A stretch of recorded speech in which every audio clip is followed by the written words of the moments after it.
Women's premier లీగ్లో భాగంగా Mumbai Indians Gujarat Giants మధ్య మ్యాచ్ జరిగింది.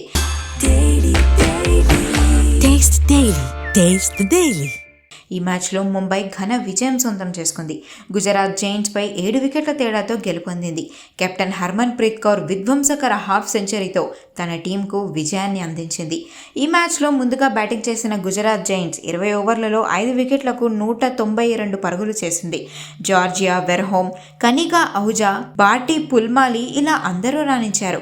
అయితే ముంబై ఇండియన్స్ 19.2 ఓవర్లలోనే 3 వికెట్లకు 190 పరుగులు చేసి గెలుపొందింది. కెప్టెన్ హర్మన్ ప్రీత్ కౌర్ 43 బంతుల్లో 7 ఫోర్లు 2 సిక్సర్లతో 71 పరుగులు చేసి నాటౌట్గా నిలిచింది. అమన్జోత్ కౌర్ కూడా 26 బంతుల్లో 40 పరుగులు చేసింది. ఈ సీజన్లో ముంబై ఇండియన్స్కు ఇది వరుసగా 2వ విజయం. ఈ మ్యాచ్లో గుజరాత్ జైంట్స్ను ఓడించి పాయింట్స్ టేబుల్లో 2వ స్థానానికి చేరుకుంది Mumbai Indians. Taste the Daily.